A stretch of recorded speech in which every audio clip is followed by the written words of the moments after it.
começou, tá em tensão. E eu pra cá? Não, pra cá. Fica bem centralizado, né?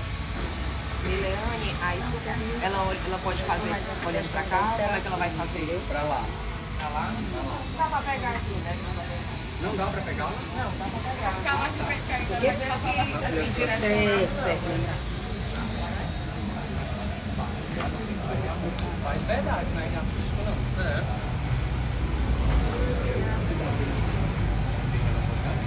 A população está um pouco exclusiva, que é realizar essa ponte de forma sintetizada, uma ótima iniciativa, inclusive. Se você falasse um pouco pra gente como é que surgiu essa ideia e como o Rio Preto foi assim, abraçado a receber essa ponte.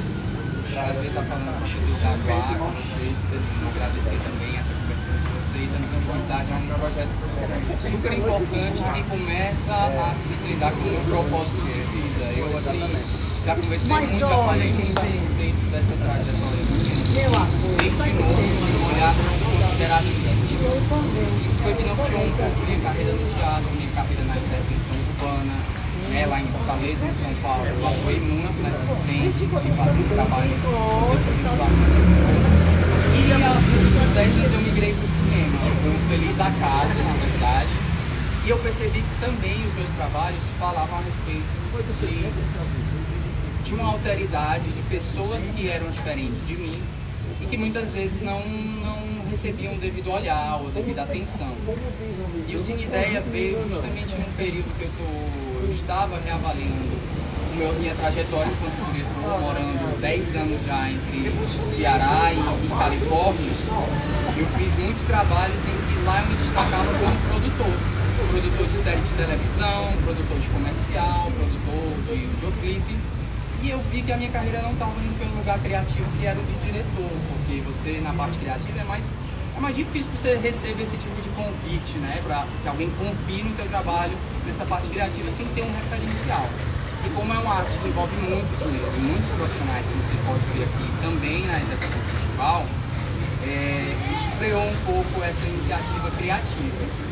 E eu fiquei me perguntando, olha, eu estou fazendo isso numa amplitude um pouco ainda limitada, porque se eu consigo trabalhar isso debaixo d'água, né? No primeiro curso, no Apaga, que está rodando agora no festival. Inclusive, ano passado, a gente ganhou o melhor curta LGBT de Toronto.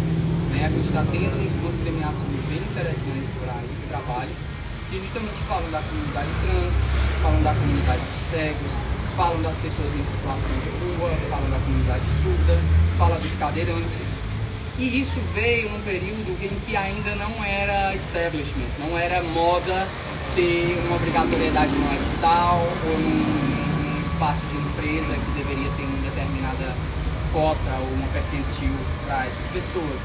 Essas pessoas, nós, porque eu sou da comunidade LGBTQIAP+, eu entendo também, apesar de todos os privilégios de ser um homem branco de classe média, como tem parte da minha existência que também sofre os percalços de ser um homem gay. Então, para mim, essa iniciativa começa a se tornar realmente um propósito, porque eu consigo dar voz para outras pessoas, não só ecoar o meu olhar sobre isso, mas como essas pessoas mesmas me educam a cada dia, né? A gente teve aqui uma intervenção antes, um pouco mais cedo no Tapete Vermelho, falando um pouco do que é a realidade da acessibilidade. E assim a gente foi aprendendo com a nossa intérprete de Libras, a gente está aqui com a Miliane, que é de Russas, a gente vê como é importante a empregabilidade local. E o Cine Ideia traz esse desejo realmente de tornar o audiovisual uma carreira no Ceará, não em Fortaleza, no Ceará. Você bem sabe que ano passado eu passei o ano inteiro em busca de uma produtora limoeirense para inscrever o meu projeto pela LPG de um projeto totalmente limoeirense, que é a história da minha família, da família Freitas, que tem o seu casarão já de 120 anos na cidade, que permanece na sua estrutura original, com reparações, e que ver aquela casa é ver esse século de história, né? É ver as pessoas que passaram ali, uma transição pós-abolicionista, a estrutura arquitetônica da casa, como a frente da casa é mais baixa e as costas são mais altas para propiciar a ventilação. Então, tudo isso que a gente é feito, é uma constante aprendizado. Então, quando a gente tinha nossas reuniões de produção para esse evento, por exemplo, a nossa intérprete de Libras nos ensinou alguns sinais. Ela falou pra gente de como se reportar pessoas surdas, que a gente não pode falar surdo no mundo, a gente não pode falar muito, porque a Libras é uma linguagem. E você falando isso me dá uma deixa aqui, uma ótima coincidência, porque ontem nós estávamos produzindo uma matéria a respeito de inclusão em salas de aulas. E estivemos no Instituto Federal do Ceará justamente produzindo essa matéria, que ainda vai lá, e a ótima coincidência é essa, paralelo, né? Olha. Com essa sua iniciativa, paralisar mais uma vez. A pergunta que eu fiz a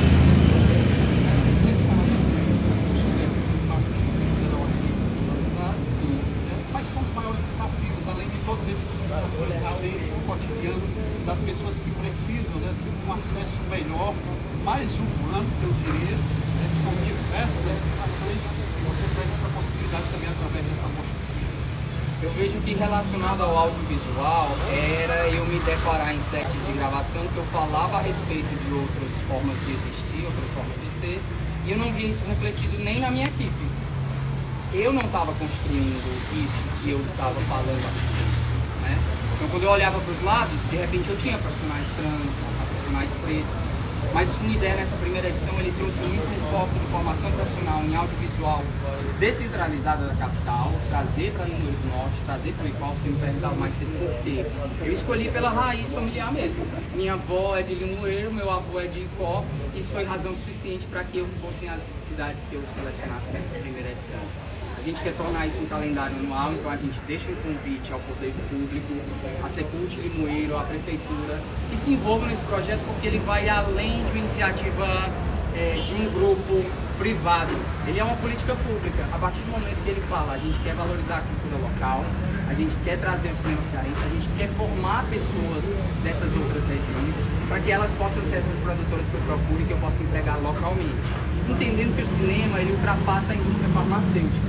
Então, um empresário que não está aqui refletido nesse backdrop, ele está perdendo a oportunidade de gerar emprego e gerar dinheiro com propaganda. Porque o cinema ele movimenta muito dinheiro, porque numa cidade como Limoeiro, quando a gente vem, a gente traz serviço de catering, a gente traz serviço de estacionamento, hospitalidade com hotelaria, restaurante.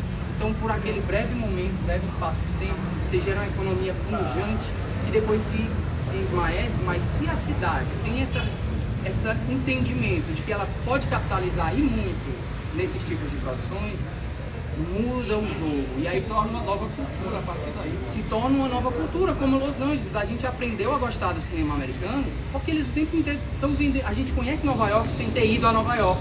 Então eu quero que a gente conheça Limoeiro sem necessariamente ter ido a Limoeiro. Que esteja nas telas. E aí por que eu falei que a gente foca nas pessoas com deficiência? Nas oficinas, né? Nós temos uma oficina que foi em Limoeiro, que foi de atuação em Libras. Inclusive a gente contou com a nossa diretora de acessibilidade em Fortaleza, ela foi, né? A nossa diretora de acessibilidade, Islândia Castro, que está aqui presente, ela também vai fazer interpretação de Libras, juntamente a Lívia Cruz, que é uma atriz surda. A Islândia me trouxe a atenção esse dado. Ela disse, Lucas, não pode ser só eu, tem que ser uma atriz surda junto comigo, que apesar de eu ter experiência de cena através do meu trabalho, eu também preciso de uma atriz surda. E aí, em Icó, que é vindoura, depois aqui de Limoeiro, a gente vai ter uma oficina de roteiro audiovisual para pessoas cegas. Então imagina você chegar numa cidade do interior, que talvez essa nem seja uma perspectiva de pensamento, a pessoa nem se imagina nesse lugar. Ela conta histórias para o vizinho, ela conta causas, mas ela talvez foi dada a chance de ver isso como um filme, na televisão, e ela cega.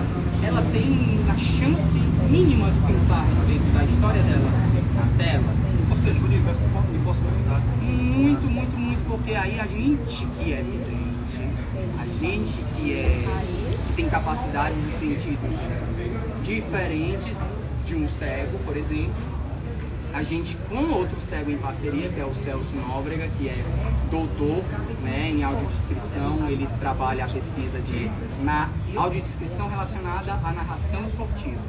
O que a experiência da audiodescrição pode engrandecer a narração esportiva? Então ele vai estar lá com a gente, junto com a Carla Thaís Serafim, que é roteirista e é audiodescritora. E aí quando você pensa, um cego escrevendo roteiro, como é que isso se dá? A gente vai ter uma máquina de braille, mas a gente entende que a acessibilidade é diferente. Nem todos os cegos digitam braille.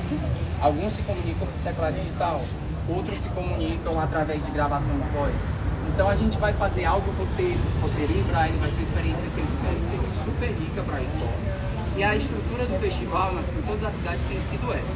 Primeira noite é essa que vocês estão vendo aqui, de tapete vermelho às 16 horas.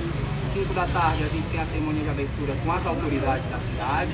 Às 6 a gente começa com curtas e longas acessíveis, de classificação livre, com restrições em algum trabalho que a gente anuncia antes. E é importante dizer para todos que estão nos vendo e ouvindo, eu queria encerrar com o começo que deveria ter sido feito. Eu sou um homem branco, estou de óculos pretos quadrados, com um chapéu preto, tenho uma barba cheia, estou com um sobretudo preto e a minha camisa do Cine Ideia que tem esse rosto cheio de multipeças, multicoloridas, que tratam justamente de como cada individualidade constrói a unidade, né? Como esses diversos pedaços são necessários para construir um pensamento contínuo, né? Pessoas juntas realizando. Então a gente espera que toda a cidade possa aproveitar esse evento, possa enxergar realidades diferentes. Inclusive amanhã, dando um pequeno spoiler a quem vier, teremos um filme que a plateia será convidada a vê-lo com vendas. E hoje teremos também obras de atrizes surdas. Então vai ser uma experiência muito interessante, muito diferente de se colocar no lugar do outro. Então eu peço que a todos que venham sigam @cineideia.ce nas redes, vocês vão saber toda a programação. E a gente vai ter transmissão ao vivo amanhã do debate Arte e Gênero, Expressões Culturais e Mercado. Que é justamente esse debate sobre como é fazer arte no interior, seja artesanato, literatura, renda, teatro, dança, cinema, como é audiovisual, né? Como é que isso se torna fonte de renda em carreira profissional.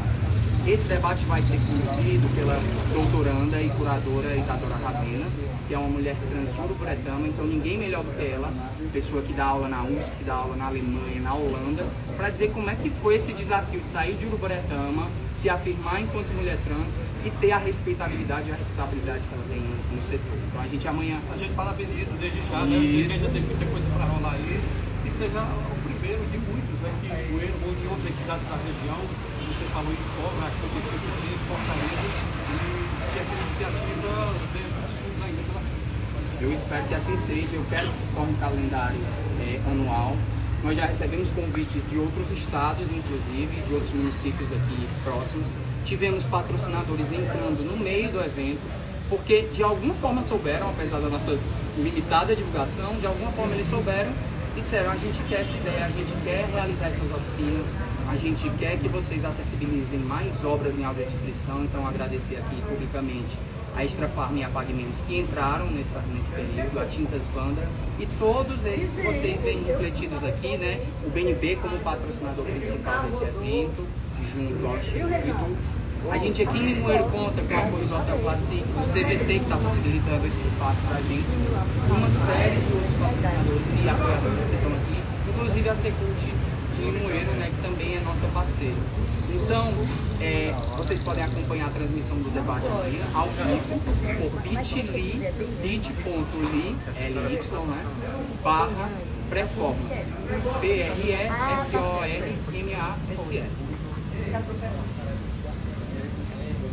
Morreu a câmera? Não. Estou parado. Tô bem. Obrigado.